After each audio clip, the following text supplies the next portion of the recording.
السلام علیکم ورحمۃ اللہ وبرکاتہ۔ نحمدہ ونصلی ونسلم علی رسولہ الکریم، اما بعد۔ اللہم صلی علی سیدنا و مولانا محمد وعلی آل و اصحاب سیدنا و مولانا محمد وبارک وسلم وصلی علیہ۔ اللہ تعالیٰ کی عطا کردہ نعمتوں میں سب سے بڑی نعمت ہم سب کا جناب رسول اللہ صلی اللہ علیہ وسلم کی امت میں پیدا ہونا ہے۔ آپ علیہ الصلوۃ والسلام کا کلمہ پڑھنے کی توفیق کا مل جانا ہے۔ رسول اللہ صلی اللہ علیہ وسلم انبیاء کرام علیہم الصلوۃ والسلام میں سے سب سے آخری نبی ہیں۔ خاتم النبیین ہونے کی برکت سے حضور علیہ الصلوۃ والسلام نے ہر موقع پر ہماری رہنمائی فرمائی ہے، چاہے وہ خوشی کا موقع ہو یا غمی کا موقع ہو۔ ہمیں ان مواقع پر زندگی کیسے گزارنی چاہیے، خوشی اور غم کے موقع کو کیسے نبھانا چاہیے، حضور علیہ الصلوۃ والسلام نے ہمیں ایک ایک چیز سمجھائی ہے۔ حضور علیہ الصلوۃ والسلام کی تعلیمات کی روشنی میں حضرات فقہائے کرام رحمہم اللہ، امت کے اکابرین علماء نے محنت فرما کے مزید پیش آنے والے نئے مسائل کو حل کرنے کی کوشش فرمائی ہے۔ ضرورت اس بات کی ہے کہ ہم ہر موقع پر علماء کرام کی طرف رجوع کریں اور جناب رسول اللہ صلی اللہ علیہ وسلم کی شریعت کے مطابق زندگی گزارنے کی کوشش کریں۔ ہر انسان کی زندگی میں خوشی کے مواقع بھی آتے ہیں، غمی اور تکلیف کے مواقع بھی آتے ہیں۔ انسان کی زندگی میں جو خوشی کے موقع آتے ہیں، اہل اسلام کے ان مواقع میں دو اہم موقع ہیں عید کے۔ رمضان المبارک کا مہینہ ختم ہوتا ہے تو اللہ رب العزت نے بطور خوشی کے اہل ایمان کو عید الفطر ادا کی ہے۔ ذی الحج کا مہینہ آتا ہے تو اللہ رب العزت نے بطور خوشی کے اہل ایمان کو عید الاضحیٰ عطا کی ہے۔ ہمیں عید الفطر اور عید الاضحیٰ کے موقع پر کیا کرنا چاہیے تاکہ ہماری یہ خوشی محض خوشی نہ رہے بلکہ عبادت بن جائے، یہ خوشی محض دنیا کی حد تک نہ ہو بلکہ یہ خوشی ہماری اخروی خوشی کا بھی ذریعہ بن جائے۔ اس کے لیے علماء کرام نے، ہمارے فقہا نے، ہمارے حضرات نے محنت فرما کے ایک ایک چیز ہمیں بتائی ہے۔ عیدین کے موقع پہ ہمیں کیا کرنا چاہیے، چند ایک مسائل میں آپ کی خدمت میں عرض کرتا ہوں تاکہ اس موقع پر ہم اسی کے مطابق زندگی گزارنے کی کوشش کریں۔ سب سے پہلی بات، جب عید کا دن ہو تو ہمیں صبح سویرے جلدی اٹھنا چاہیے، تہجد کا اہتمام کرنا چاہیے، خوشی کا آغاز اللہ کی عبادت سے اور سجدے سے کرنا چاہیے۔ نمبر 2، مرد حضرات فجر کی نماز ادا کرنے کے لیے مسجد میں پہنچیں، جماعت کے ساتھ اور تکبیر اولیٰ کے ساتھ نماز ادا کریں۔ نمبر 3، شریعت کی حدود میں رہ کر اپنے آپ کی صفائی کا اور آرائش وغیرہ کا اور زیب و زینت کا خیال کریں۔ مثال کے طور پر ناخن تراشنے ہیں تو ناخن تراش لیں، اگر زیر ناف بال تراشنے ہیں تو زیر ناف بال ختم کریں، صاف ستھرا لباس پہنیں، مونچھیں ہیں تو مونچھوں کو کتریں۔ یہ ناخن تراشنا، بال تراشنا، یہ عید الفطر کے موقع پر ہے۔ اگر عید الاضحیٰ کا موقع ہو تو عید والے دن وہ لوگ جو قربانی کر رہے ہوں ان کے لیے بہتر، مستحب اور افضل یہ ہے کہ اپنی قربانی کو ذبح کرنے سے پہلے اپنے ناخن بھی نہ کاٹیں اور اپنے بالوں کو بھی نہ کاٹیں۔ عید الفطر کے موقع پہ اس چیز کا خیال کریں کہ بال بھی صاف کیے جا سکتے ہیں، ناخن بھی تراشے جا سکتے ہیں، مونچھیں بھی چھوٹی کی جا سکتی ہیں۔ نمبر 4، اس کے بعد غسل کرنا، اپنے جسم کی پاکی اور صفائی کا خیال کرنا، اور اس کے بعد جو لباس میسر ہو، نیا ہو تو بہت اچھا، نہیں تو وہ لباس جو صاف ستھرا ہو، سب سے اچھا لباس انسان کے پاس ہو، وہ لباس پہننے کی کوشش کریں۔ نمبر 5، خوشبو لگیں، اس لیے کہ جب ہم نماز عید ادا کرنے کے لیے جاتے ہیں تو وہاں پر لوگوں کا ہجوم ہوتا ہے، لوگ اکٹھے ہوتے ہیں، تو ہماری وجہ سے کسی مسلمان کو تکلیف نہ ہو، خوشبو لگانے کا اہتمام کریں۔ نمبر 6، نماز عید کے لیے جب جانے لگیں، اگر عید الفطر کا موقع ہو، رمضان المبارک کے بعد والی عید کا موقع ہو، تو جانے سے پہلے کھجور، چھوارا یا کوئی میٹھی چیز کھا کر جائیں۔ اور اگر عید الاضحیٰ کا موقع ہو تو مستحب اور بہتر یہ ہے کہ انسان بغیر کوئی چیز کھائے عیدگاہ کی طرف جائے، عید کی نماز ادا کرنے کے بعد اپنی قربانی کا جانور ذبح کرے اور سب سے پہلے اسی کا گوشت استعمال کرے۔ لیکن یاد رکھنا، اسے روزے کا نام نہیں دیا جا سکتا۔ یہ اللہ رب العزت کی طرف سے ایک خاص حکم ہے جو علماء کرام نے ہمیں بتایا کہ عید الاضحیٰ کے موقع پر سب سے پہلی کھائی جانے والی خوراک وہ قربانی کا گوشت ہونا چاہیے۔ نمبر 7، جب نماز عید ادا کرنے کے لیے جائیں تو اگر عید الفطر کا موقع ہو، جانے سے پہلے صدقۃ الفطر ادا کریں۔ صدقۃ الفطر ادا کریں۔ صدقۃ الفطر میں 4 چیزیں ہیں جو ادا کی جا سکتی ہیں۔ کشمش یا اس کی قیمت دینا چاہیں تو 3.5 کلو، چھوارے یا اس کی قیمت دینا چاہیں تو 3.5 کلو، جو دینا چاہیں تو 3.5 کلو، اور اگر گندم دینا چاہیں تو یہ تقریباً 2.25 کلو بنتی ہے۔ یہ بھی دی جا سکتی ہیں اور ان کی قیمت بھی دی جا سکتی ہے، یہ عید الفطر کے موقع پر۔ نمبر 8، نماز عید کے لیے جب جائیں تو جاتے ہوئے راستے میں باتیں کرنے کی بجائے تکبیرات کہتے جائیں۔ اللہ اکبر، اللہ اکبر، لا الہ الا اللہ واللہ اکبر، اللہ اکبر وللہ الحمد۔ اگر موقع عید الفطر کا ہو تو پھر یہ تکبیرات آہستہ کہی جائیں، اور اگر موقع عید الاضحیٰ کا ہو تو پھر قدرے اونچی آواز سے ان تکبیرات کا اہتمام کیا جائے۔ اسی طرح جب نماز عید کے لیے جائیں، اگر کوئی عذر نہ ہو، مجبوری نہ ہو، بیماری نہ ہو، تو بہتر یہ ہے کہ نماز عید کی ادائیگی کے لیے پیدل جائیں۔ بوقت ضرورت سواری پر سوار ہونا بھی جائز ہے۔ عیدگاہ بہت دور ہے، ایک شخص ہے جو بیمار ہے، پیدل سفر نہیں کر سکتا، اگر سواری پر جانا چاہے تو بغیر کسی کراہت کے جائز ہے، لیکن افضل اور بہتر یہ ہے کہ نماز عید کی ادائیگی کے لیے عیدگاہ کی طرف جائیں تو پیدل جائیں، سواری پر سوار ہو کر نہ جائیں۔ نماز عید کی ادائیگی کے لیے کوشش کریں جلد از جلد عیدگاہ میں پہنچنے کی کوشش کریں۔ وہاں پہنچ کر بڑی توجہ کے ساتھ امام صاحب کی گفتگو سنیں، دین کی بات سنیں، اللہ کے رسول کی بات سنیں، اپنی اصلاح کرنے کی کوشش کریں۔ امام صاحب کی گفتگو کے بعد نماز عید ادا کریں۔ نماز عید ادا کرنے کا طریقہ کیا ہے؟ نماز عید کی 2 رکعتیں ہیں، جس میں 3 تکبیریں اصلی ہیں اور 6 تکبیریں زائد ہیں۔ یہ قیام اور رکوع کی حالت میں 3 تکبیرات اصلیہ ہیں اور 6 تکبیرات زائدہ ہیں۔ جب آپ نماز شروع کریں گے، اللہ اکبر، اپنے ہاتھوں کو کانوں تک اٹھائیں گے، یہ تکبیر تحریمہ ہے جو تکبیر اصلیہ ہے۔ جب رکوع میں جائیں گے پہلی رکعت میں، اللہ اکبر، یہ تکبیرات تحریم، یہ تکبیر رکوع ہے جو تکبیر اصلیہ ہے۔ جب دوسری رکعت کے رکوع میں جائیں گے پھر تکبیر کہیں گے۔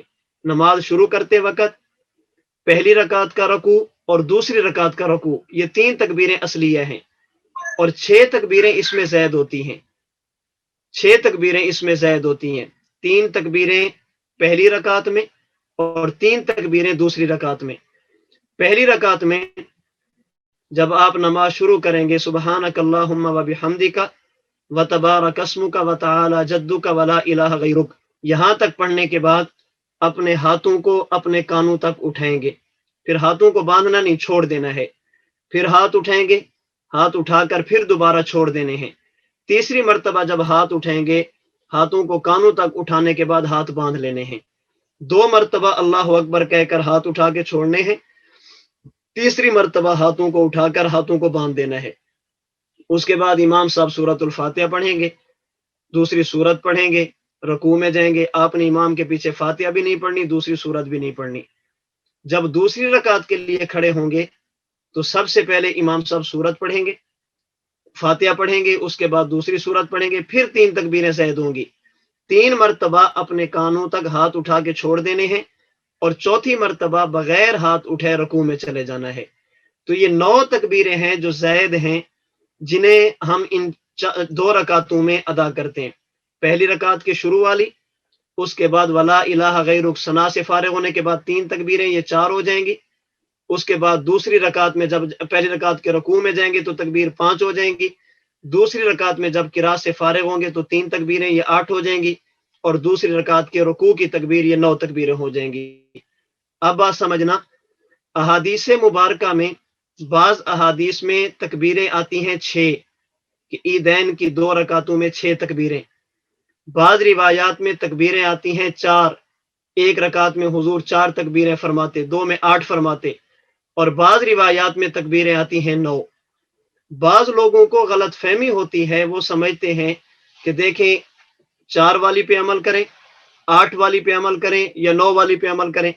ہمارے فقہا خصوصاً ہمارے امام اعظم ابو حنیفہ نعمان بن ثابت رحمۃ اللہ علیہ، انہوں نے بات کو سمجھایا، جن روایات میں 6 تکبیروں کا ذکر ہے اس سے مراد ہے تکبیرات زائدہ۔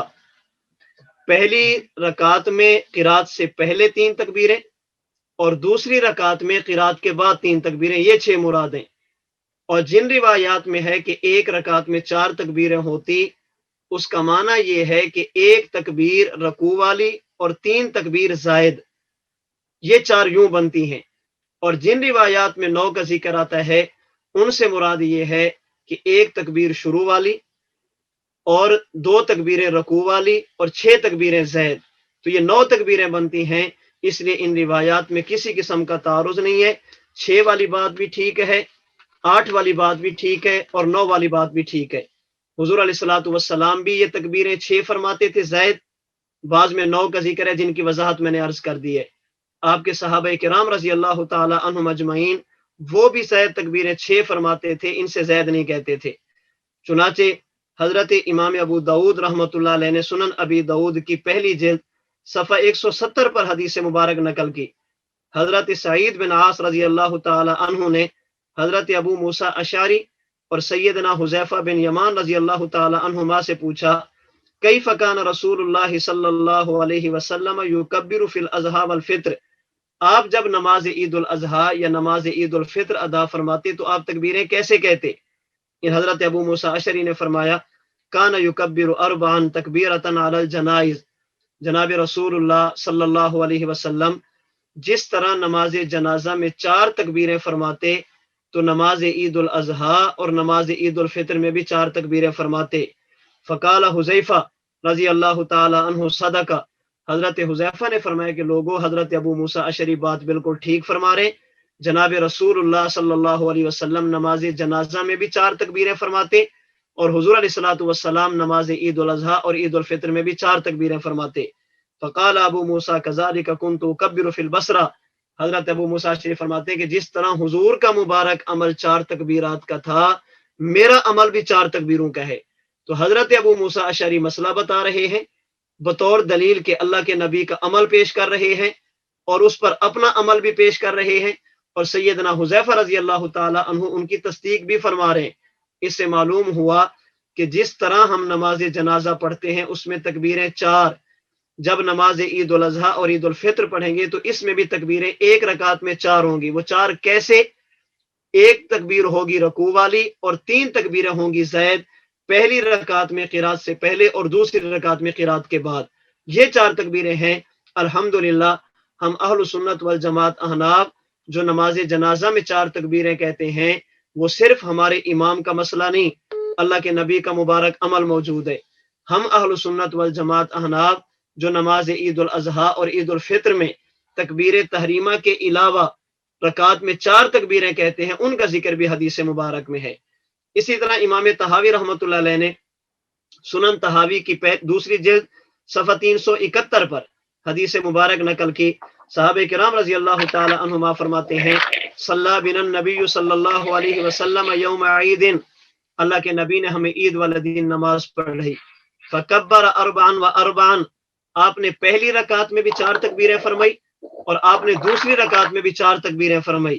ثم اقبل علینا بوجہہ حین انصرف، آپ جب نماز سے فارغ ہوئے آپ نے اپنا رخ انور ہماری طرف فرمایا، فرمایا لا تنسوا کتکبیر الجنائز، فرمایا صحابہ اس بات کو بھولنا نہیں ہے، یہ جو میں نے نماز آپ کو پڑھی ہے اس کا طریقہ بھولنا نہیں ہے، آپ نے تکبیریں ایسے کہنی ہے جیسے میں نے کہی، کتکبیر الجنائز، جس طرح نماز جنازہ میں تکبیریں ہوتی ہیں، واشار باصابعہ وقبض ابہامہ، اللہ کے نبی نے زبان سے بھی فرمایا کہ بھولنا نہیں، جیسے نماز جنازہ کی تکبیریں ویسے اس کی تکبیریں، اور آپ نے اپنے عمل سے بھی اشارہ کیا، فرمایا کہ اپنے انگوٹھے کو بند کیا اور آپ نے اپنی انگلیوں سے یوں اشارہ فرمایا کہ ان تکبیروں کو بھولنا نہیں، انگوٹھے کو بند کر کے جب انگلیوں کا اشارہ فرمایا تو یہ انگلیاں 4 بنتی ہیں، تو رسول اللہ صلی اللہ علیہ وسلم کے صحابی نے اللہ کے نبی کا عمل بھی بتایا، اللہ کے نبی کا قول بھی بتایا۔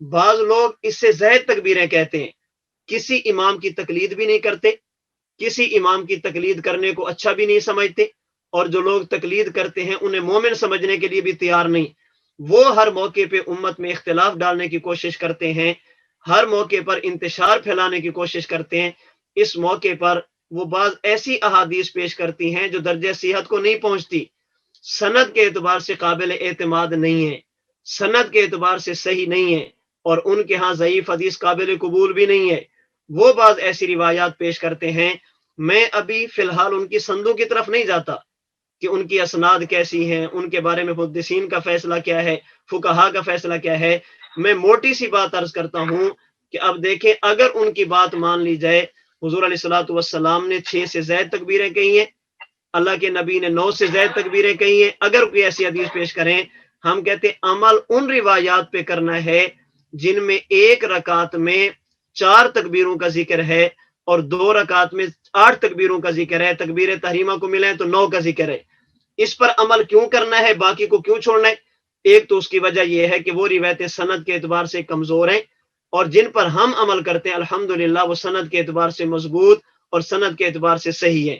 نمبر 2، حضور علیہ الصلوۃ والسلام نے جو 9 تکبیریں فرمائی یا بعض میں 8 کا ذکر ہے، یہ روایات وہ ہیں جن پر حضور کا قول بھی موجود ہے، عمل بھی موجود ہے، اسے کہتے ہیں اہل سنت والجماعت احناف کی جو معمول بہا روایات ہیں، وہ قولی بھی ہیں اور فعلی بھی ہیں، اللہ کے نبی کا مبارک قول بھی ہے، فرمان بھی ہے، آپ کا عمل بھی ہے، آپ نے 4 فرمائی ہیں، پھر کہا لا تنسوا، انہیں بھولنا نہیں، پھر آپ نے اشارہ کر کے بتایا کہ اتنی تکبیریں کہنی ہیں، تو یہ قولی بھی ہے اور فعلی بھی ہے، اور جو روایات وہ پیش کرتے ہیں ان کی روایات صرف فعلی ہیں، اور ایک طرف قولی اور فعلی دونوں ہوں تو ترجیح ان روایات کو ہوگی جس میں قول اور فعل دونوں کا تذکرہ ہے۔ نمبر 2، حضور علیہ الصلوۃ والسلام کی یہاں پر عمل آپس میں بظاہر ٹکرا گئے، جو روایتیں وہ پیش کرتے ہیں اگر ان کو مان لیا جائے، ہم کہتے ہیں امام ابو داؤد رحمۃ اللہ علیہ نے سنن ابی داؤد میں لکھا، اگر کسی مسئلہ پر صحابہ کرام رضی اللہ تعالی عنہم اجمعین سے پہلے اللہ کے نبی کی 2 حدیثیں موجود ہوں، اذا تنازع الخبران، اللہ کے نبی کی 2 حدیثیں ہوں جو آپس میں ٹکرا جائیں، تو ہم یہ دیکھیں گے کہ حضور کے بعد حضور کے صحابہ کس کو لے کر چلے ہیں۔ اسے میں سمجھانے کے لیے عرض کرتا ہوں کہ صحابہ کرام رضی اللہ تعالی عنہم اجمعین، یہ چھاننا ہے، چھاننا، جس طرح چھاننے کے ذریعے کسی چیز کو چھانا جاتا ہے کہ اصلی کون سی ہے اور ویسے چیز کون سی ہے، اسی طرح اللہ کے نبی کے اعمال کو لینے کے لیے صحابہ کرام ہمارے لیے چھاننا ہے۔ اگر حضور کوئی کام فرمائے اور صحابہ اس کام کو نہ کریں، اس کا معنی یہ کام یا تو اللہ کے نبی کی خصوصیت ہے، یہ کام یا تو اللہ کے نبی نے بوقت ضرورت فرمایا، یہ کام اللہ کے نبی نے یا تو عذر کے طور پر فرمایا، یا اس کام کرنے کی کوئی اور وجہ ہوگی جو ہمیں سمجھ نہیں آ رہی، وگرنہ صحابہ کرام رضی اللہ عنہم اجمعین اس پر کبھی عمل کو ترک نہ فرماتے۔ تو صحابہ کرام کا عمل حضور علیہ الصلوۃ والسلام کے بعد وہ تکبیرات ویسے کہنے کا ہے جیسے ہم کہتے ہیں، وہ تکبیر تحریمہ کہتے، قرات سے پہلے 3 تکبیریں کہتے، پھر رکوع کی تکبیر کہتے، پھر اس کے بعد 3 زائد تکبیریں دوسری رکعت میں کہتے، اس کے بعد وہ جو ہے رکوع والی تکبیر کہتے۔ تو صحابہ کرام رضی اللہ عنہم اجمعین جسے لے کر چلے ہیں وہ تکبیریں ٹوٹل 9 بنتی ہیں، جن میں 6 تکبیرات یہ زائد ہیں اور 3 تکبیرات اصلیہ ہیں، اس لیے ہمیں اتنی تکبیریں کہنی چاہیے، اسی پر صحابہ کرام رضی اللہ تعالی عنہم اجمعین کا عمل ہے۔ یہاں پر تھوڑا سا ایک مسئلہ اور بھی ذہن نشین فرما لیں، میں نے گزارش کی کہ جب ہم نماز شروع کریں گے اپنے ہاتھوں کو کانوں تک اٹھائیں گے، ولا الہ غیرک پڑھنے کے بعد اپنے ہاتھوں کو کانوں تک اٹھا کے چھوڑیں گے، پھر ہاتھوں کو اٹھا کر پھر چھوڑیں گے، پھر ہاتھوں کو اٹھا کر ہاتھوں کو باندھ لیں گے۔ یعنی تکبیرات عیدین جو ہم زید تکبیریں کہتے ہیں، ان میں ہم رفع الیدین کرتے ہیں۔ یہ رفع الیدین ہم کیوں کرتے ہیں، اس کی وجہ کیا ہے؟ اس لیے کہ ہمارے پاس صحابہ کرام رضی اللہ تعالی عنہم اجمعین میں سے امیر المومنین خلیفہ راشد مراد پیغمبر سیدنا عمر بن خطاب رضی اللہ تعالی عنہ کا مبارک عمل موجود ہے۔ التلخیص الحبیر کی دوسری جلد صفحہ 86 پہ حافظ ابن حجر اسقلانی رحمۃ اللہ نے لکھا کہ انہ کان یرفع یدیہ فی التکبیرات، حضرت عمر رضی اللہ تعالی عنہ نماز عیدین میں جب تکبیریں فرماتے تو اس میں اپنے ہاتھوں کو اٹھایا کرتے تھے۔ نمبر 2، حضرت عبداللہ بن عمر رضی اللہ تعالی عنہ یہ جب نماز عید ادا فرماتے یرفع یدیہ مع کل تکبیرۃ، تو یہ بھی اس کے اندر رفع الیدین کیا کرتے تھے۔ اسی وجہ سے فتاوی علماء حدیث کی چوتھی جلد صفحہ 179، فتاوی ثنائیہ کی پہلی جلد صفحہ 525، فتاوی نظیریہ کی پہلی جلد صفحہ 454 پر یہ بات موجود ہے کہ تکبیرات عیدین میں رفع الیدین کرنا تو ثابت ہے، لیکن تکبیرات عیدین میں رفع الیدین چھوڑنا ثابت نہیں ہے۔ اس لیے ہم کہتے ہیں کہ اگر عام نماز ہو ان میں ہم تکبیرات کے وقت رفع الیدین نہیں کرتے، رکوع میں جاتے ہیں تو نہیں کرتے، رکوع سے اٹھتے ہیں تو نہیں کرتے، لیکن جب ہم نماز عید ادا کرتے ہیں تو اس کے اندر ہم ان زائد تکبیروں میں رفع الیدین کرتے ہیں۔ تو بعض لوگ کہتے ہیں کہ آپ تو کہتے ہیں نماز میں رفع الیدین نہ کریں، یہاں آپ کیوں کر رہے ہیں؟ ایک وجہ تو میں نے یہ عرض کی ہے کہ عیدین کے موقع پہ رفع الیدین کرنا، اس کے بارے میں حدیث ایک قسم کی ہے، اس کے مقابلے میں دوسری حدیث نہیں ہے، اور نماز کے اندر ویسے جو رفع الیدین ہوتا ہے اس کے بارے میں حدیث ایک نہیں ہے بلکہ کئی قسم کی احادیث ہیں، اس لیے ہم وہاں پر ترجیح ترک کو دیتے، اس لیے کہ وہاں ترک ثابت ہے، اور عیدین کی نمازوں میں رفع الیدین کا ترک اللہ کے نبی سے یا آپ کے صحابہ سے ثابت نہیں۔ دوسری وجہ جو ہمارے حضرت دامت برکاتہم العالیہ ارشاد فرمایا کرتے ہیں، اور وہ آب زر سے لکھنے کے قابل ہے، جو حضرت توجیہ فرماتے ہیں، فرماتے دیکھیں ہم نماز میں رکوع جاتے اور رکوع سے اٹھتے وقت رفع الیدین نہیں کرتے، نماز عیدین میں ہم یہ رفع الیدین کرتے ہیں، عام نمازوں میں ہم رفع الیدین نہیں کرتے، نماز وتر کی تیسری رکعت میں قنوت کے لیے ہم رفع الیدین کرتے ہیں۔ اس کی وجہ کیا ہے؟ توجہ کے ساتھ بات سمجھیں گے، حضرت دامت برکاتہم العالیہ فرماتے ہیں وجہ یہ ہے کہ نماز کا اصل مقصد ہے ذکر خدا، اقیم الصلاۃ لذکری، نماز ذکر کے لیے ہے، اس لیے نماز کے اندر حرکات کرنے سے منع کیا گیا ہے، نماز کے اندر خشوع کا حکم دیا گیا ہے۔ اب اگر کوئی بندہ نماز میں عام نماز میں رفع الیدین کرے، رکوع جا رہے کہتے اللہ اکبر، پھر رکوع میں گیا، اس نے حرکتیں کی ہیں دو، نمبر ایک اپنے ہاتھوں کو اٹھایا، اور نمبر دو وہ رکوع میں گیا، اور ذکر کیا ہے ایک اللہ اکبر۔ یہ اللہ اکبر رکوع کے لیے ہے یا اللہ اکبر ہاتھ اٹھانے کے لیے؟ یہ اللہ اکبر رکوع کے لیے ہے، ہاتھ اٹھانے کے لیے نہیں ہے۔ اس لیے رکوع والی حرکت وہ ہے جو ذکر کے ساتھ مل گئی ہے، وہ بھی ذکر بن جائے گی، اور یہ جو ہاتھ اٹھانے والی حرکت ہے یہ بغیر ذکر کے ہے، اس لیے یہ ذکر نہیں بنے گی۔ جبکہ ہم رکوع نماز وتر کی تیسری رکعت میں قنوت کے لیے جب ہاتھ اٹھاتے ہیں، یا اسی طرح عیدین میں جب ہم ہاتھ اٹھاتے ہیں، اس میں حرکت بھی ایک ہے اور ذکر بھی ایک ہے، اللہ اکبر ہاتھ باندھ لیتے ہیں، یا اللہ اکبر ہاتھوں کو چھوڑ دیتے ہیں۔ دیگر نمازوں میں حرکتیں دو ہیں، رفع یدین اور رکوع، رفع یدین اور سجدہ، ذکر ایک ہے، اس لیے وہ رفع الیدین ٹھیک نہیں، کیونکہ وہ مقرون بے ذکر نہیں ہے، ذکر کے ساتھ ملا ہوا نہیں ہے۔ اور نماز عیدین یا نماز وتر کی تیسری رکعت میں جو رفع یدین کرتے ہیں یہ مقرون بے ذکر ہے، اللہ اکبر، اور ہر وہ حرکت جو بغیر ذکر کے ہو وہ ذکر نہیں ہوتی، اور وہ حرکت جو مقرون بے ذکر ہو وہ ذکر بن جایا کرتی ہے۔ اس لیے نماز وتر میں رفع الیدین کرنا یہ مقرون بے ذکر ہونے کی وجہ سے ذکر ہے اور بالکل ٹھیک ہے، نماز عیدین میں رفع الیدین کرنا مقرون بے ذکر ہونے کی وجہ سے ذکر ہے جو بالکل ٹھیک ہے، اور دیگر نمازوں میں رفع الیدین کرنا یہ چونکہ مقرون بے ذکر نہیں ہے، خالی حرکت ہے، اس لیے ہم کہتے ہیں کہ عام نمازوں میں رفع الیدین نہیں کرنا چاہیے۔ تو نماز عید ادا کرنے کا میں نے طریقہ عرض کیا، 2 رکعت نماز عید الفطر یا عید الاضحیٰ، 6 زائد تکبیریں، 3 اصلی تکبیریں، یہ ٹوٹل 9 تکبیریں بنے گی۔ نمبر 1 تکبیر تحریمہ والی، نمبر 2 3 زائد تکبیریں قرات سے پہلے، یہ 4 ہو جائیں گی، اور 5ویں تکبیر رکوع کی، اور دوسری رکعت میں قرات کے بعد 3 تکبیریں 8، اور ایک تکبیر رکوع کی، یہ 9 بن جائیں گی۔ اگر 6 کی آئے گا ذکر وہ بھی دلیل ہماری ہوگی، اگر 8 کا ذکر رہے گا وہ بھی دلیل ہماری ہوگی، اور اگر 9 کا ذکر رہے گا تو وہ بھی دلیل ہماری ہوگی۔ یہاں پہ ایک بات اور مسئلہ بھی سمجھ لیں، اگر کوئی بندہ نماز عید ادا کرنے کے لیے گیا اور ایسے وقت میں پہنچا کہ امام صاحب 2 تکبیریں 3 تکبیریں کہہ چکے تھے اور قرات شروع کر چکے تھے، یہ بندہ پہلی رکعت میں جا کر ملا، امام صاحب سورۃ الفاتحہ پڑھ رہے ہیں، اب اسے کیا کرنا چاہیے؟ یہ جائے اور جا کر اللہ اکبر کہہ کر اپنے ہاتھوں کو باندھے اور اس کے بعد 3 زائد تکبیریں فوراً کہہ لے، اس کے بعد امام کی قرات سننا شروع کرے۔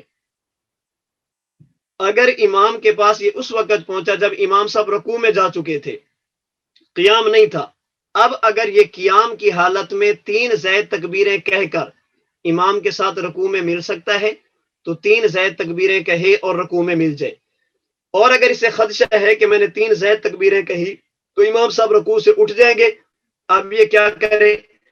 اب یہ اللہ اکبر پہلی تکبیر کہہ کر رکوع میں چلا جائے قیام کر کے، اور رکوع کے اندر جا کر ہی زائد تکبیریں کہہ لے۔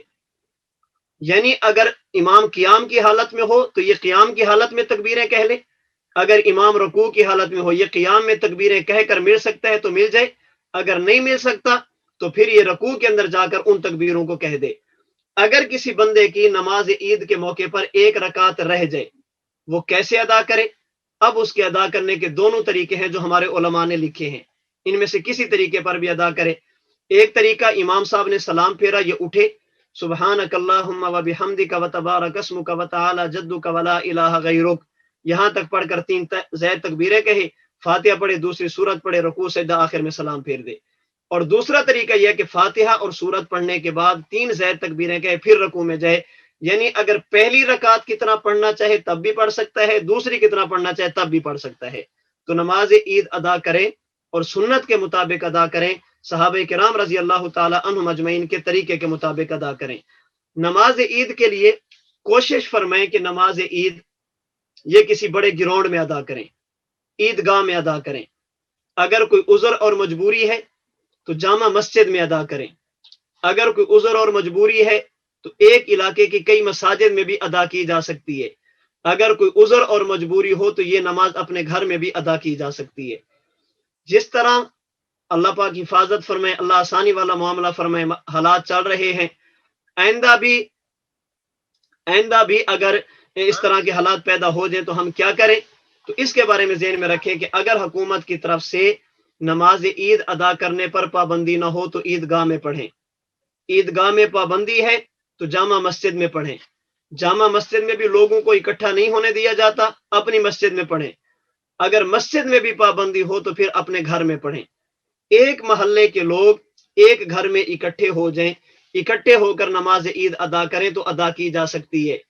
اور اگر ایسا مسئلہ ہے کہ حکومت کی طرف سے گھر سے باہر نکلنے پر ہی پابندی ہے، وہ کہتے ہیں آپ نے گھر سے باہر نکلنا ہی نہیں ہے، آپ نے گھر میں رہنا ہے، ادھر ہی نماز ادا کرنی ہے، تو پھر گھر کے افراد کے ساتھ بھی نماز عید ادا کی جا سکتی ہے۔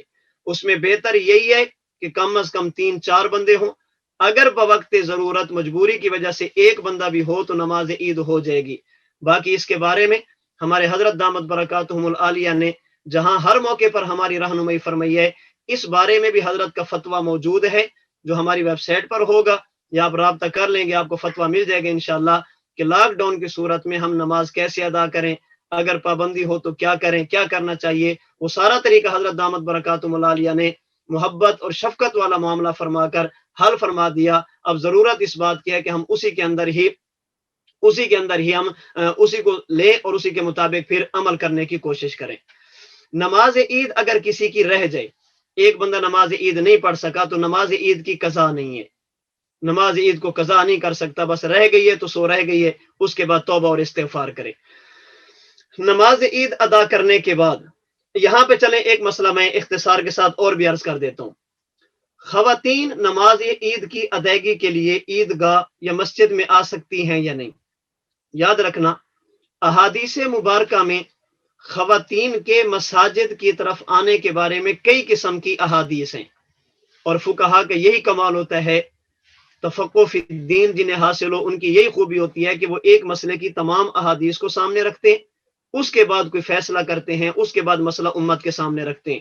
ایک قسم کی احادیث کو دیکھ کر فوراً فیصلہ نہیں کرتے، تمام احادیث دیکھتے ہیں۔ خواتین مسجد میں آ سکتی ہیں یا نہیں؟ پہلی بات تو یہ ذہن میں رکھیں کہ خواتین پر عید کی نماز فرض نہیں ہے۔ خواتین پر 5 وقت کی نماز فرض ہے، جمعہ اور عیدین ان پر فرض نہیں ہے۔ جو نماز ان پر فرض ہے اس کی ادائیگی کے لیے آئیں یا نہ آئیں، اس کے بارے میں احادیث کئی قسم کی ملتی ہیں۔ نمبر 1، وہ روایات جن میں مطلقاً خواتین کو مسجد میں آنے کی اجازت ہے، جس میں اللہ تمنعوا، اے مردو خواتین کو مسجد میں جانے سے منع نہ کرو، یعنی ان کو اجازت دے دو۔ نمبر 2، بعض روایات وہ ہیں جن میں آنے کی اجازت تو ہے لیکن چند شرائط کے ساتھ اجازت ہے۔ اس میں پہلی شرط ہے استئذان، اپنے گھر والوں سے اجازت مانگیں، اپنے شوہر سے اجازت مانگیں کہ میں مسجد میں جانا چاہتی ہوں، آپ مجھے اجازت دیں۔ اور حضور علیہ الصلوۃ والسلام نے فرمایا کہ اگر وہ اجازت مانگیں تو ان کو اجازت دے دو۔ اب یہاں پہ بات سمجھنا، صحابہ کے حضور علیہ الصلوۃ والسلام فرماتے ہیں کہ اگر وہ تم سے اجازت مانگے تو تم اجازت دے دو۔ اس کا معنی یہ ہے کہ خواتین کے لیے مسجد میں آنا ضروری نہیں۔ اگر ان کے لیے مسجد میں آنا ضروری ہوتا تو اجازت لینے کی ضرورت ہی نہیں تھی۔ اجازت وہاں پر لی جاتی ہے جس کام کے کرنے اور نہ کرنے دونوں کے اختیار ہوں۔ جیسے ایک عورت اگر فرض روزہ رکھتی ہے، اس کے لیے ضروری نہیں ہے، جائز ہی نہیں ہے کہ شوہر سے اجازت لے کہ میں روزہ رکھوں یا نہ رکھوں۔ ہاں، اگر نفلی روزہ رکھنا چاہے تو شوہر کی اجازت ضروری ہے، اگر خامند اجازت دے تو رکھے، اگر خامند اجازت نہ دے تو وہ روزہ نہ رکھے۔ اللہ کے نبی کا یہ فرمانا کہ تم سے اجازت مانگے تو اجازت دے دو، عورت کو اس بات کا پابند کرنا کہ اجازت لے کر جاؤ، یہ اس بات کی دلیل ہے کہ خواتین کے لیے مسجد میں جا کر نماز پڑھنا ضروری نہیں ہے۔ پہلی شرط ہے استئذان۔